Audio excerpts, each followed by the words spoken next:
our ability to access them is so much greater, become more fully absorbed into the accepted narrative. My hope is that this book, a history not of D-Day, but of the entire 77-day Normandy campaign, will help with that. For such a vast subject, this is, though, designed to be an overview. There is much to say, but inevitably there is also a lot of detail that it has not been possible to include. Rather, I have chosen to demonstrate the incredible drama of this brutal battle through the eyes of a handful of people from both sides, and to concentrate on the primary events that occurred, alongside fresh analysis of why events unfolded in the way that they did. Prologue. Monday the 15th of May, 1944.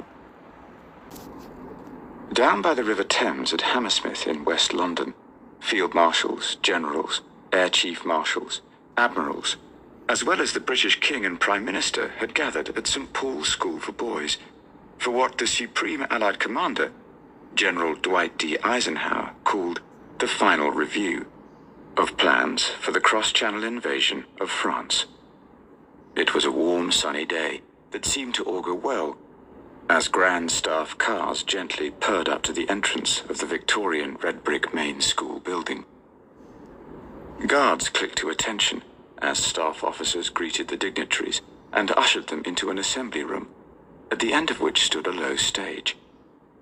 At the front, a couple of comfortable armchairs had been set, and it was to these that the British Prime Minister, Winston Churchill, and King George VI had been directed.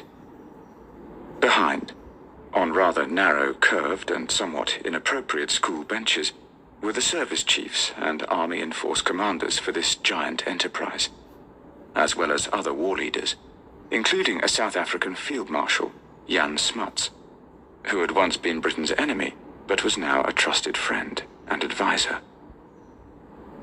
The pupils had long since been moved elsewhere, back in 1940, when it was Britain that had been facing the prospect of invasion.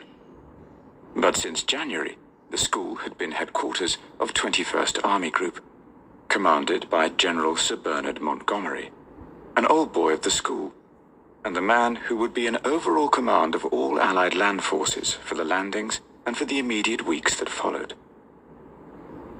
Both the King and Churchill were smoking, the former a cigarette, the latter one of his cigars. This was a rarity, as Montgomery was a non-smoker and had strict rules that no one was allowed to smoke in his presence on his turf.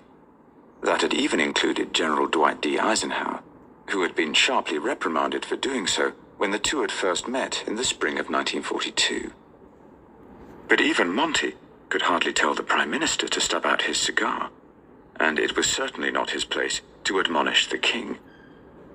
What's more, despite the somewhat unexceptional setting, with notices on the walls announcing that the sons of clergymen could apply for scholarships, this was a rather exceptional gathering.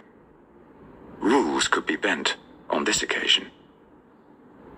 On the stage was set a giant map that Montgomery had been using since taking over command of the main planning for Operation Overlord, as the invasion was codenamed. The present form of the plan had taken shape from the moment the current team had been appointed in December 1943, and although Monty took the lead, it was very much a collaborative effort. The principles had first been discussed at the St. George's Hotel in Algiers, Allied Forces headquarters in the Mediterranean, between Montgomery, then still British 8th Army Commander in Italy, Eisenhower, then newly appointed Supreme Allied Commander, and his Chief of Staff, Lieutenant General Walter Bedell Smith. Back in England, Monty's joint Anglo-US planning team had then got to work adjusting and refining earlier, more restricted plans for Overlord.